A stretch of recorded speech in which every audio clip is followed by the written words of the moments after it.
It's the third race of the weekend for the Ginetta Junior Championship here on the Brands Hatch Grand Prix circuit. Cars already lined up on the grid, set to go for what is going to be a shortened race, not the full 20-minute duration, 15 minutes the length for this one because of delays earlier on in the day, and it is going to be a fascinating race ahead. Alfie Slater looking to try and convert pole position into a race win with Fred Green alongside, and championship leader Rocco Coronel starting third. Rocco cannot wrap the title up this weekend, but can certainly go a long way towards securing it next time out at Croft. Now, if you were with us earlier on this morning, you may well have seen or heard about the incident that took place and brought about an early end to race one, which sadly ended after just 2 racing laps with a red flag. It was a significant incident between Max Murray and Katrina E up at Sheen Curve. The latest news from Ginetta is that Katrina E has been cleared by the circuit medical staff, so she is okay. Max Murray has been taken to a local hospital for further checks. The word we're getting is that he's got a recovery ahead of him. We wish him all the very best with that, but he was of course in the best of care from the circuit medical staff and marshals on scene, and they've been able to get him to a local hospital for further checks. So we wish Max the very best and hope to have him back in the paddock very, very soon. Right, with that all being said, let's look ahead, shall we, to the third race. Alfie Slater and Fred Green, as I said, will line up together on the front row of the grid. Row 2 then for championship leader Rocco Coronel, and Harry Bartle, one of the stars of the show so far this weekend, hunting a first podium, and they will have the speed to do it from 4th. Colin Cronin and Max Cuthbert are together on row 3. Cuthbert further back on the grid than we've seen him so far this weekend. Scott Lindblom and Ethan Carney, meanwhile, share row 4. Row 5 for George Proudfoot-Naldi. He's been at the centre of all of the action this weekend. Expect more of the same from him. He starts 9th alongside fellow Aussie Jarrett Clark. Torrin Byrne and Josh Henry together on row number 6. Row 7 for Noah Young and Josh Watt, another who's been a hard charger this weekend so far. Emilio Del Grosso is 15th. He shares row 8 with Remy Lake. Raul Zanzaran and Felipe Reich then together on row 9. And the top 20 completed by debutant Lewis Goff and Henry Cameron. Andrew Robinson and Matthew Chihuahua will bring up the rear of the grid. Well, we've seen, certainly yesterday, a tremendous race. This morning's race, there was quite a lot that went on in the couple of laps of racing that we had. Not all of it good. There was quite a bit of paint traded amongst some of the leading contenders. But although we didn't get to see that race run to its conclusion, it was already shaping up very differently to the race yesterday. In yesterday's race, it was Max Cuthbert and Fred Green who sort of distanced themselves from the rest of the field. No one was able to get away in the couple of laps of racing that we got earlier on today, and I anticipate race 3 will probably be the same. We got a glimpse there of the onboard camera from George Proudfoot-Naldi. There's also an onboard camera on board the Elite Motorsport car of Fred Green. Winner yesterday, Fred Green. And like I said, he and Max Cuthbert in race 1 worked together very well and were able to gap the rest of the field by several seconds. They then started to do battle again on the final lap. Cuthbert trying to find a way past Fred Green, but Fred was having none of it, and ultimately was able to defend the position very, very effectively on the final lap. Well, Fred starts this race from 2nd on the grid, and that, I seem to recall, is exactly where he started yesterday's race as well. Yes, it was, with Cuthbert on pole, and Green made his move on the opening lap up the inside into Druids. It was another R Racing driver in Max Cuthbert that he had to overtake. This time it is the 27 of Alfie Slater, but will we see him perhaps go for the same sort of tactic, get to the front early and try to clear off from the rest? Rocco Coronel, I'm sure, will have ideas of changing that. He, remember, started yesterday's race only 6th, so by the time he got him to 3rd, the leaders had gone. Well, now he starts 3rd, and from what we saw earlier on today, he should have the speed, as you'd expect from the 13-time race winner this season, to very much stick with them. 15 minutes then on the clock, the 3rd and final race of the weekend for the Ginetta Junior Championship, about to get underway here on the Brands Hatch Grand Prix circuit, and it is Alfie Slater looking to convert pole position into the race lead at turn 1. It's a good launch from the pole sitter, and I think they're going to remain largely nicely in grid order at the front. They all initially dive down to the bottom to cover off any potential challenge from behind, and then the braver among them try and take their chances on the outside line. We're on board with George Proudfoot-Nalder, who was squirming around over the inside curb through paddock, but it's Slater that holds the lead. Cuthbert absolutely sideswipes Cronin there and Druitt, and Ethan Carney gets fired out of line as well. That's Cuthbert sideways, gathers it together. He bounces down the grass on the way into Graham Hill Bend, and luckily avoids losing control, but has lost an awful lot of positions as a result of that. So Max Cuthbert, who was, remember, second in yesterday's race, in trouble early doors in this one. Rocco Coronel there swipes in behind Fred Green, not wanting to leave an opportunity for Harry Bartle, who we've seen already will go for every gap that is presented to him. That number 73 car has been very exciting to watch so far, and he's now set to go toe-to-toe with the championship leader. Scott Lindblom, though, the championship leader's teammate, pulling up almost to challenge Harry Bartle there, as Fred Green has a go round the outside of Alfie Slater for the race lead. We ride on board with Rocco Coronel. We look back at fourth place man Harry Bartle, and we're going to the inside perhaps to have a go for second place. Bartle went to the outside, Lindblom to the inside. How did that all pan out around Westfield Corner? Well, it's side by side nearly for the lead, and Bartle has gone round the outside of Fred Green nearly into second place. Hold your breath, through Sheen Curve they go, over the curb. Is there room for them all? Miraculously, well, sort of. Max Cuthbert's in the gravel, someone else wide behind as well. That might have been the, yes, it was no Young, number 95, but they're all still there. Few down towards Clearways we go. Scott Lindblom sideways on the grass, gathers it together brilliantly, but it is elbows out stuff again. They picked up exactly where they left off earlier on today, with some frantic racing on the Grand Prix layout. It is Slater who leads, Green is second, Bartle third, and somehow, don't ask me how, George Proudfoot-Nalder is fourth and going for third now into Paddock Hill Bend. Coronel down to fifth, Lindblom is sixth, Cronin seventh, Torrenburn eighth, but on the outside line there, and under attack from Jarrett Clark in the 55. We ride on board with George Proudfoot-Nalder, fourth position for now, but that could all change in a heartbeat. They're three abreast further back. Torrenburn there in danger of being hung out to dry, but just about finds a gap in line. That is one car heading for the barriers, just avoids it. Raul Zanzaran, the Spaniard, rejoins alongside Ethan Carney, who will have the better run round the outside line at Graham Hill Bend, and gains a position as a result. Right into Surtees we go again, everyone clamouring for the inside line, and already a very jumbled order. Rocco Coronel again not really getting the rub of the green. I think other drivers have realised that they can't give him an inch, can they? If they allow Rocco Coronel to settle into a rhythm, he's almost unstoppable, so I think they're all quite keen to keep him back in the pack if they can, and he is in fifth position at the moment as they round Hawthorns for the second time. Noah Young recovering from his grassy moment there, trying to get to the inside of Andrew Robinson, that was, I believe, at Hawthorn Bend. Leading group then down the hill through Dingle Dells, one in the gravel further back. The leaders, though, are single file for now. Now, will this second group of drivers work together to go after the leaders? No, they won't, as they bang doors into Stirling. That was, in fairness, caused by a bit of a mistake for Harry Bartle.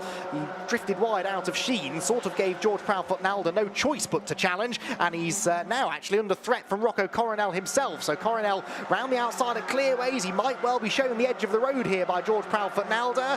No, very respectful racing from George, in fairness. They lean on each other a bit unnecessarily out of the corner because George had left Rocco Coronel space, but Coronel does not want to be stuck on the outside of Paddock Hill Bend. Last of the late breakers, Proudfoot-Nalder retains the position, I reckon, and actually Scott Lindblom there nuzzling into the back of Rocco Coronel's car, then gets a helping hand from Colin Cronin for good measure, and they all stay in the same position as they head towards Druids for the third time.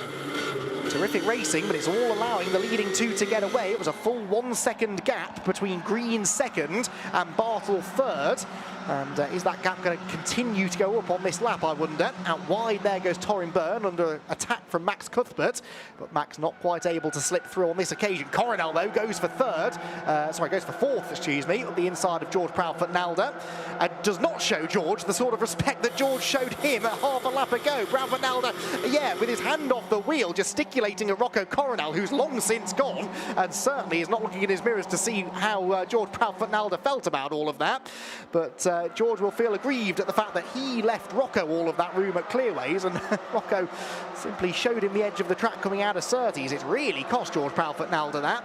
Rocco Coronel, though, in fairness, not out of the woods yet. He's got his teammate Scott Lindblom behind. He's under attack from Cronin, who's under attack from Byrne, who's got Max Cuthbert to the inside through Dingle Dell. And it could be the latter of those drivers who gains out of this. Cuthbert to the inside, yes, slides through on the way through Sheen Curve, but then runs a bit too wide over the grass. Good car control skills to not only keep the car in vaguely the right direction, but to keep hold of the place. Never mind, he's gone off at Sterling's instead, and this time will lose a couple of positions. Now, may I draw your attention, everybody, to car 73, because I reckon Harry Bartle, with no assistance from the cars behind, is actually gaining on these leading two, and it's not like they've been battling. Slater and Green, I think, content to work together for now, but yes, it's a fastest lap of the race for Bartle, as Green actually immediately proves me wrong and goes to the inside of Slater at Paddock Hill Bend, maybe because he saw Harry Bartle was closing in on them from behind. He was 3/10 quicker, Bartle, than the race leader, and look, he's put so much time into this squabbling battle pack behind. Rocco Coronel parking the car on the apex at Druids, and that's the kind of thing that will lose them time to the leaders, because Rocco Coronel, by driving defensively, has to go more slowly to avoid them running wide on the exit of the corner, and he therefore loses ground, as does everyone behind him, to the leading group ahead. Around the outside goes Emilio Del Grosso, to the inside the number 40 machine, yes that is, of Josh Henry, and Raul Zanzara, the black and purple highlighted MKH car behind, and they're just about going to leave each other enough room, I think. Del Grosso bounces over the grass, and they again trade some paint heading down the hill. A little bit of wing mirror bashing. Zanzaran there pushing Emilio Del Grosso down the hill. Raul Zanzaran, who commutes from Spain for every round to compete in this year's championship, and doesn't do any pre-event testing. So the first time he went round the Grand Prix circuit this weekend was in qualifying. Ethan Carney, where was he going? Ethan Carney exits stage right with a huge moment for the Elite Motorsport driver, and he's found the barriers. So car 53 in the fence, and that, I fear, may require a safety car period to retrieve it. Fred Green then the leader at Sterling's, but I wonder whether the race is about to be neutralised maybe. We'll wait and see what race control decides to do. If that is the case, then Alfie Slater needs to try and get a move on here and get this lead away before we potentially have an interruption to the race. Out of clearways we go. He's in the slipstream as we head to the timing line. Bartle gets closer and closer. That was 9/10 of a second at the start of the lap, second to third. At the end of the lap, it is 6/10 of a second, as again Slater challenges to the outside into Paddock Hill Bend. Looks to get the switchback, and the safety car is out. The safety car is scrambled. So that's why I said it was so crucial for Alfie Slater to try and get that move made. There's a lot of finger pointing. Oh, Josh Watts, what was that all about? Getting into the back of Max Cuthbert. Now, Cuthbert's already being warned about driving standards. Now, that didn't say that it was track limits driving standards. It's a black and white warning flag, which we normally associate with track limits, but it is just a driving standards flag, and it can be issued by race control for any reason that they like. So Max Cuthbert getting himself in the wars and attracting the attention of the clerk of the course. So everyone just takes a breath, us included. We should hopefully still have a lap or two of racing at the end of all of this, but safety car scrambled, understandably. Ethan Carney's car leading, recovering from Hawthorne. Don't really know how he got there. He appeared into shot already out of control and trying to gather the car together, but it just sort of speared left and into the barrier. There's some good news, though. Ethan's out of the car. He's had a troubled weekend, Ethan Carney. Had some decent pace yesterday, but just got himself involved in a couple of skirmishes, and the red flag is out, in fact, so the race being stopped. Now, we are, of course, running to an amended timetable, but it's a very tight timetable. We were, I think, the best part of 10 minutes ahead of time going into this race, though. The race should only have started 5 minutes ago. There's the replay, by the way, what we've got of it anyway, of Ethan Carney crunch into the barriers, and his race ends in a cloud of dust and a heavily damaged Ginetta. And thankfully, as we've seen, he is okay. But the race being stopped now, the point I was starting to make is we are about 10 minutes ahead of time, and the current amended timetable had 10 minutes of extra time built into it at the end of the day before the hard 6:30 curfew, which we cannot break. So the point I'm stumbling towards is that we might have time for a restart. We'll have to wait and see. Of course, they didn't get their full second race in earlier, so they will want to try and give the drivers as much of this race as possible. But it awaits to be seen what the decision is. We'll find out more when the safety car brings them around to the end of the lap, because if they are going to restart the race, they will pull the cars onto the grid. If they don't intend to, then they'll be pulled into the pit lane. Of course, it's a 15-minute race, so we are past half race distance, but not yet at 2/3, so they could call it and still issue points. For reference, that race earlier on that only ran a couple of laps, they gave not quite half points, but it was reduced points for that race because it didn't run to a significant enough distance. They are bypassing the pit lane, so that's good news. They're going to perhaps line them up for a 4 or 5 minute restart then. We'll wait for official confirmation of that. Although, of course, they do have the option here at Brands Hatch because of the various different ways that you can access the pit lane area. They do have the option to line the cars up as they did this morning on the grid and then send them into the pit lane the wrong way and down into the paddock area, the outer paddock, where the Ginetta teams are based after that. So cars come to a standstill, doors pop open, drivers try and take stock of the situation, and Fred Green has put himself in a really good position here, regardless of what happens. He's in the lead, but he had got the lead, hadn't he, within a lap of the red flag. So if the results go back a lap here, that might not benefit him. The timing screen's now cleared.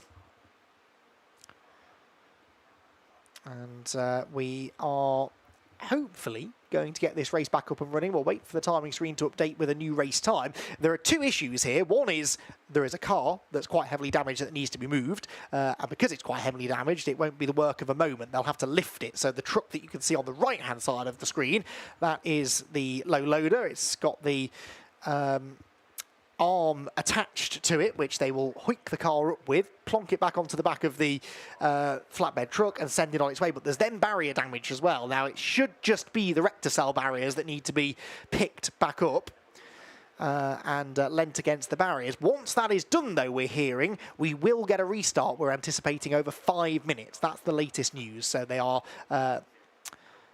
hoping to get a 5-minute restart. So they're only actually going to lose a minute and a bit. They had 6¼ minutes to go when the red flag flew, and it'll be a 5-minute restart race duration as and when we get there. So that's good news. We do have time in the timetable for this race to resume.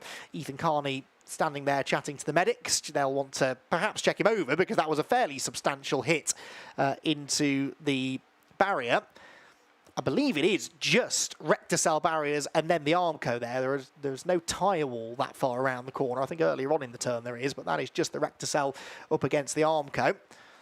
And so, thank goodness the rector cell barrier is there, because that does a brilliant job of cushioning the impact and limiting the damage done to the cars, but far more importantly, limiting the damage done to the drivers. So 5 minutes now confirmed on the clock on the top left-hand corner of your screen. We're hearing 3 or 4 minutes probably before the cars are gridded up and sent back on their way. They'll have another green flag lap, of course, before that. So we're still 5 minutes or so away from a race restart. But the good news is we will get a race restart. And Fred Green is the only man not happy about that, I think, because he's now got to try and execute a start from pole position. And he is going to be under an awful lot of pressure when the race does get underway. So, good to see an awful lot of the crowd sticking around to watch the race. All of them very obviously enjoying their afternoon here at Brands Hatch. And now, a few of them have really got the right idea, haven't they? That's a great vantage point up at Druids. And yeah, good to see so many people after the main race, if you like. The British GT race has long since concluded, sticking around to watch the best that the Ginetta Racing paddock has to offer. These 3 back-to-back Ginetta races taking us through the afternoon. So lots of people camping out, lots of families here as well, I noticed. It was a really nice moment to stand trackside watching the morning warm-up session for British GT this morning, and lots of kids here who were very evidently attending their very first race meeting, and their eyes lit up as the cars were released from the pit lane and started blasting past them. It is, I know it's a bit of a cliche these days, but it is a great family day out, and it is a great place to be.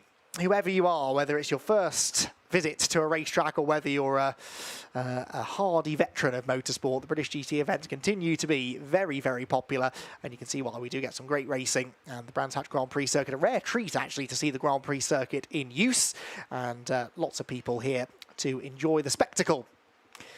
So we have cars regridding, so we're one step closer now to a race restart. Fred Green will already, I think, have pulled into... no, he's not pole position, yes, because the results will go back a lap. So it is Alfie Slater back to pole. I thought this might happen. So Slater, Green, Bartle, the order. And remember, the speed that Harry Bartle had just before the red flag came out, he was taking a few tenths of a second a lap out of the leaders. And he is now going to be starting right with them, and has 5 minutes at his disposal to try and climb himself onto the top step of the podium. Harry Bartle, who has yet to have a podium finish this year. Has he had a top 5, I wonder? Just trying to scan through. I don't think he had, really, until the 4th place finish that he had earlier on today. He was 10th yesterday, which I seem to recall didn't really do him justice, because he was making quite a few good moves, but then just typical Ginetta Junior racing, you can make 3 steps forward and then all of a sudden one wrong move and you've dropped 5 places back. But in the race earlier on, he picked his way quite quickly through into the top 4, and now looking for a first podium in his Ginetta Junior racing career. So here's the white, black and green car, number 73, that starts 3rd. There is Alfie Slater, and he looks on with the nerves starting to build, I'm sure. Alfie Slater now 3 times a winner in the season, which means that he is joint second for the driver with most wins this year. Him and Fred Green actually both looking for a 4th win, compared to Rocco Coronel's 11 race wins. I think I said 13 before. 11 race wins, but 16 podium finishes for Rocco Coronel out of 17 races. Bit of running repair being done there to George Proudfoot-Nalder's car, and by the looks of it, Josh Watts' car, which needed a bit of attention. The good old tank tape coming out and being strapped onto the 25 car. Not the only one, probably, that was walking wounded. Yes, the R Racing mechanics are there to help Scott Lindblom as well, and Colin Cronin as well. So a lot of tank tape being used. It's a rare opportunity, this, midway through a race, for the teams to be able to fix the cars in this way. But once the cars are on the grid, they're allocated a very short amount of time in which they can send a team representative out to do the work. So they've gone out with a nice touch, that the Elite Motorsport team, with some yellow gaffer tape to match the yellow of Colin Cronin's car. And the problem is that's starting now to bleed over onto the black bits of the car as well, because it's had a few bits of contact, evidently, and that tape still being applied, and there's a scrutineer there by the looks of it as well, just on hand to make sure that that repair work has been done properly. We're now hearing it's going to be a 4-minute restart. The time hasn't yet adjusted, but we're hearing perhaps 4 minutes will be the duration. I think it's just taken them a little bit longer than anticipated to get the track ready, and we have to get through this quickly. We still have 2 more races after this to squeeze in. We've got our Ginetta GT Academy race up next, and then the GB3 Championship will have their 3rd and final race of the weekend. And at the end of that race, there was only a 10-minute window left before we get to that 6:30 curfew, so we can afford no more than 10 minutes worth of total delays. Time does now adjust to 4 minutes, and we are now seeing the truck vacating the seam. Of course, they have to make sure, as much as we want them to get on with it and get the track clear and get the race restarted, there are procedures that the marshals and the recovery crews have to follow, because otherwise it would be very easy to damage the car even further. So the Elite Motorsport team wouldn't thank them if that were the case. The Elite Motorsport team representative now sprints off the grid, and we are moments away from getting a green flag lap back underway ahead of what is, I repeat, a 4-minute restarted race now. So 4 minutes is going to be, what, a 3-lap shootout potentially? Fast lap in these cars is just underneath the 1:50 mark, so they should try to do maths live on air here, which is never a good idea. I think they should have time for 3 laps.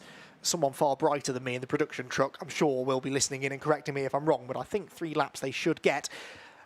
I'm told reliably that it should be correct, so the 3-lap shootout they were about to witness could be quite spectacular, couldn't it?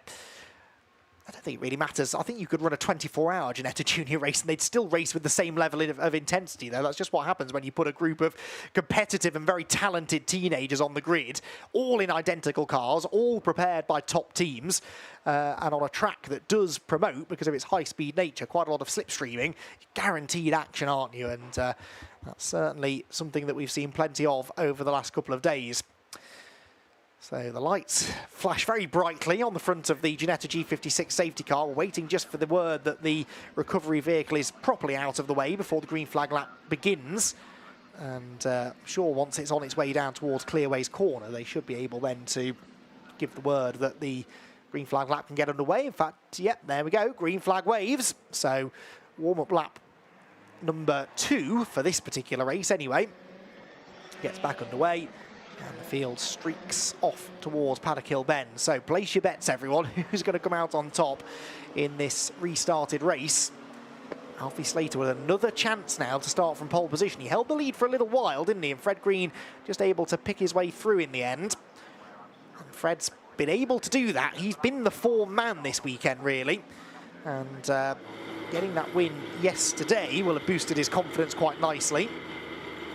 And he knew that the key in that race, the key to his victory really, was getting in the lead early. Well, he's got no choice now really but to get in the lead early, because it's only a 3-lap shootout, so he can't really afford to settle in behind Alfie Slater and just see how things pan out. He will have to get his elbows out. So cars then trickling through. Of course, the grid is based on the way they were running a lap before the red flag, so it's not the original grid order. So Slater, Green, Bartle, Coronel, Lindblom, the top 5, then Cronin, Torin Byrne, ahead of Jarrett Clark, George Proudfoot Nalder and Max Cuthbert. That's your top 10, and everyone else filtering through behind. It's almost irrelevant really going through the order in which they're going to start there, because they won't be in that order for long. That much we can pretty much guarantee. Halfway around that first lap, I'm pretty sure they'll be in a completely different running order, and that's part of the charm of the Ginetta Junior Championship, which next heads to Croft. Now, that's not part of the British GT SRO package. They're racing on the BRSCC's club racing package, but the BRSCC put together some really top quality race meetings, and that will be live streamed from Croft in a couple of weeks' time, the first weekend of September.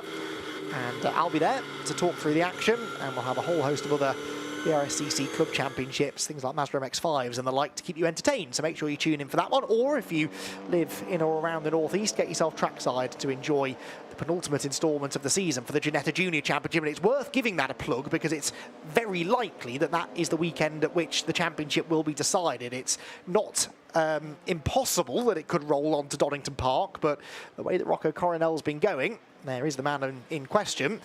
There's a good chance he'll wrap it up in one of those 3 races at Croft. So we would urge you to tune in to the live coverage of that event on the 5th and 6th of September, where we potentially could see the latest Ginetta Junior champion crowned. Before that, though, we've got this 4-minute shootout at Brands Hatch, and the result of this could well shape how easy or difficult it will be for Rocco to wrap the title up at Croft next time. And he hasn't won a race this weekend. In fact, 4 races ago was Rocco Coronel's last win. That's a very lengthy winless streak, isn't it, for Rocco? He had a 2nd place in the 3rd race at Zandvoort, having won the first 2. Then was 3rd yesterday, was classified 3rd again this morning, so he's still only been off the podium once, but won't want to try and make that another podiumless result in this third race, will he? He starts fourth, the first of the Red Bull-backed cars. Back row of the grid then is in position. It is a 4-minute sprint here for glory in the Ginetta Junior Championship at Brands Hatch. The red lights go on, out they go, and Alfie Slater looks to try and hold on to the lead from pole position. I suspect he will. Indeed he does. Fred Green tries to get the overlap into Paddock Hill Bend. Not a great start for Harry Bartle, and so Coronel is to his outside as they turn through Paddock Hill Bend. Bartle will hang on though. Here comes the challenge from Fred Green to the inside of Alfie Slater. He's squeezed onto the grass but keeps on coming, and Fred Green gets the lead, does he? Oh, they're side by side through Druids. Yes, Fred Green slips out wide and gets the lead away from Alfie Slater, who did everything he could there to defend the position but just couldn't quite do it. Now he goes back round the outside at Graham Hill Bend though. What a move this could be if he pulls it off. We're on board with Rocco Coronel, a grandstand view of the leaders as they head down the Cooper Straight towards Surtees. Where does Bartle go in all of this? Thinks about the inside line but decides just to play it safe, see what happens between the leading two. Well, what happens is that Fred Green gets the lead back again, and it is going to be Green from Slater from Bartle, the top three. Down the hill we go. Bump draft there from Slater to Green. He doesn't really want to go to the outside too early because he risks getting freight train. Now he will go to the outside to carry the speed through the quick right-hander at Hawthorns. Round the outside he goes. Fred Green again though will have to try and leave him space, which he does, and they remain side by side into Westfield Corner. This should benefit the cars behind, except they're busy battling as well. Bartle and Coronel going toe-to-toe, and Bartle it is who hangs on to third. There's a car off heading towards the scenery further back. They've just kept it out of the barriers. Raul and Zarin on the grass, and the driver in question was the number 83, I think, wasn't it, that was bouncing down the grass of Revy Lake. More dust is kicked up out of Sheen Curve. They round Sterling's though, and more of them wide. That might have been Torrin Byrne this time doing some grass tracking. Leaders then absolutely nose to tail as we head towards Clearways Corner. Defensive line for the top two, so Bartle says, okay, if you're going to hold each other up, I'll go round the outside. I don't think that's quite going to work, or is it? He's got some good momentum but has to get back in line in front of Rocco Coronel and opens the door again. What was that all about? He had it covered, and then touch between the two of them and off towards the barriers goes Harry Bartle. He's kept it out of the fence, but he's in the gravel trap. Harry Bartle out of the race. What a shame after what's been a stellar weekend for Harry, and it's going to end without a podium, I'm afraid, despite podium running pace. So Bartle out of contention. Green's got the lead. Now that car, I would argue, is in a dangerous position. That might lead to an early race stoppage, and if it does, Slater has to make his move now. He will have seen that going on behind him. He can now see behind him Torrin Byrne being elbowed wide over the grass. Slater has to make his move, and does. Goes to the outside at Surtees. Surely that's not going to work. Fred Green levers him aside. He's in the dirt. Here comes Coronel. Here comes Rocco Coronel. He's back at the races and goes into second position. Rocco Coronel about as high as he's been all weekend long. The championship leader now has his title rival in his sights. Fred Green the leader, Rocco Coronel second, and then two of his R-Racing teammates behind him, Alfie Slater and Scott Lindblom. Fred Green's first helping hand may well come from the fifth place man Colin Cronin. Armfuls of opposite lock there for Coronel as they head for Westfield Corner for what we believe will be the penultimate time. Lindblom with possibly an overlap. No, couldn't get to the inside of Alfie Slater, and they'll run single file for now. Into Sheen Curve they go. Rocco Coronel though with a real opportunity here to get back to winning ways. It's been 4 races since the runaway championship leader has stood on the top step of the podium, and this is the best chance he's had all weekend long to end that winless streak that he's been on. Is he going to have a chance on the final lap? There will be yellow flags out, I presume, at Paddock Hill Bend, but it looks as though they will let the race continue without a safety car. So we begin then the final lap of the race, the final lap of the weekend. There are the yellow flags, so Paddock Hill Bend is not an overtaking opportunity, but Rocco, oh no, checkered flag. They've thrown the checkered flag early, and Fred Green gets the win. So Fred Green gets the win, Rocco Coronel second, and Alfie Slater third. It's another win for Green, and he gets his 4th victory of the season, and again had to really battle for that. That was great racing between that leading group over the 2 laps that we got in. If they hadn't have had the Harry Bartle car in the gravel at Paddock Hill Bend, I'm pretty sure they would have let that race run to its conclusion, but there were yellow flags out anyway, and that car, of course, will need to be recovered, which will lead to a slight delay before the start of the GT Academy race. So decision taken to end the race early. It was only 5 seconds early in the end, but it meant that Fred Green didn't have to contend with a last lap challenge from Rocco Coronel. Green then the man who wins for a 4th time this year. Rocco Coronel back on the podium, back in 2nd place, and Alfie Slater in 3rd. Scott Lindblom 4th ahead of Colin Cronin. Torrin Byrne in 6th ahead of Max Cuthbert. George Proudfoot, Nalder, Jarrett Clark, and Lewis Goff on debut in the top 10. Fantastic stuff there from Lewis. We expect big things from him in the final 2 rounds of the championship. Emilio Del Grosso was 11th ahead of elite teammate Josh Henry. Josh Watts was 13th ahead of Ralzan Zared and Noah Young. Then Felipe Reich, Revi Lake, Matthew Chihuahua, Andrew Robinson, and Henry Cameron in 20th. The last of the runners, because we lost Harry Bartle to the gravel at the end of the race, and Ethan Carney, of course, bringing about the red flag with his spectacular exit down at Hawthorne. So the championship will rumble on to Croft in a few weeks' time.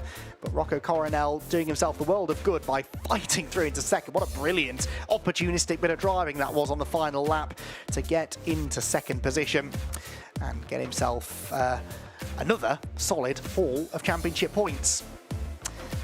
So let's take a look back, shall we, in a moment, at just a few highlights from what was another breathless Ginetta Junior race.